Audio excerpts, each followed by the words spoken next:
আসসালামু আলাইকুম, সবাইকে ওয়েলকাম করছি আজকের আমার আরও একটা ব্লগ দেখার জন্য। সবাই একটা লাইক দিয়ে ভিডিওর সাথেই যুক্ত থাকবেন। আজকে আমি চিকেন পরোটা তৈরি করে দেখাবো। তো প্রথমে আমি কিন্তু একটু আটা নিয়ে নিয়েছি, আটা অথবা ময়দা যে কোনো একটা নিলেই হবে। তারপরে দিয়ে দিয়েছি একটু লবণ, এরপরে তেল দিয়ে ভালো করে মেখে নিয়েছি। যখন মুট করলে আর ভাঙবে না, তার মানে হচ্ছে পারফেক্টভাবে এটা মাখা হয়েছে। এখন কিন্তু নর্মাল পানি দিয়ে মেখে নিচ্ছি, চাইলে কিন্তু কুসুম গরম পানি দিয়েও মেখে নেওয়া যায়। তো আমি একটা ডো তৈরি করে নিব, বেশি নরমও না আবার শক্তও না। আর এদিকে আমি কুচি কুচি করে কয়েকটা পেঁয়াজ কেটে নিয়েছি, আর হচ্ছে কাঁচামরিচ নিয়ে নিয়েছি। এরপরে কিছুটা গোলমরিচ গুঁড়া দিয়ে দিয়েছি, আর একটু মাংসের মশলা দিয়েছি, যেহেতু চিকেন পরোটা হবে সেই জন্য। আর এখানে আমি কিন্তু মাংসগুলো একদম কুচি কুচি করে নিয়েছি।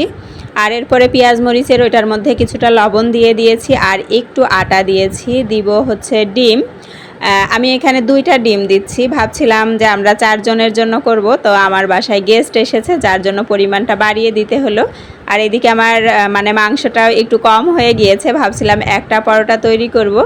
তো এখন অল্প চিকেন দিয়েই কয়েকটা তৈরি করতে হবে।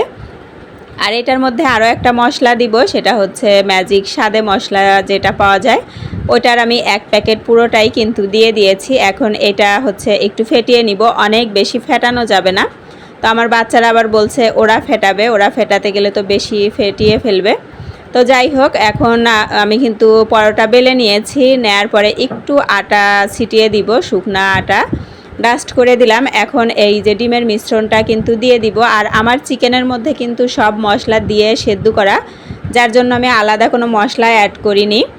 এখন এটার উপর দিয়ে চিকেনটা ছড়িয়ে দিব। আরও বেশি চিকেন দিলে খেতে কিন্তু মজা লাগবে, যেহেতু হঠাৎ করে আমার বাসায় গেস্ট এসেছে, যার জন্য একটু বেশি করে পরোটা বানাতে হবে। এই জন্য চিকেনটা আমার কম হয়ে গেল দেয়া।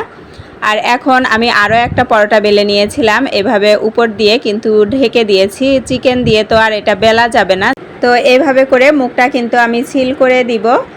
আমি জাস্ট মুড়িয়ে দিচ্ছি, অথবা আরও ভালো মতো চাপ দিয়ে 2টা সোজা করেই লাগিয়ে দেওয়া যেত। যে যেভাবে পারেন সেভাবে করলেই হয়। এটা কিন্তু খেতে ক্রিস্পি হয়, ভীষণ মজা, মানে সবাই ভীষণ পছন্দ করবে। তো আমি বেলে নিয়েছি। এখন তেল গরম হয়ে গেলে এর মধ্যে দিয়ে দিয়েছি। দেওয়ার পরে আমি কিন্তু চুলার জালটা একটু কমিয়ে দিব। অল্প একটু সময় নিয়ে ভাজতে হবে, যেন ভিতরটা ভালো মতো কুক হয়। আর এরপরে আমি আরও একটা অন্যভাবে করছি, যেটা হচ্ছে আমি একটু ভাজ করে নিব, মানে মোগলাই পরোটার মতো করে ভাজ করে নিয়েও কিন্তু করা যাবে। যে কোনো একভাবে করলেই হয়, যেহেতু চিকেন পরোটা, তো আমার মনে হয় এইভাবে করলেই ভালো হয়। তো আর আরও যেটা বানিয়েছিলাম সেটাও এখন ছেঁকে নিব। আর রাউন্ড ওইটা তো ছেঁকা হয়ে গেল। তো ওইটা একটু ঠান্ডা হলে আমি কেটে বাচ্চাদেরকে দিয়ে দিব, আর গেস্ট যারা আছেন তাদেরকেও দিব। এই যে আমি কিন্তু পিৎজার মতো করে স্লাইস করে নিয়েছি, এখন ওদেরকে দিয়ে দিব, আমরা সবাই খেয়ে নিব।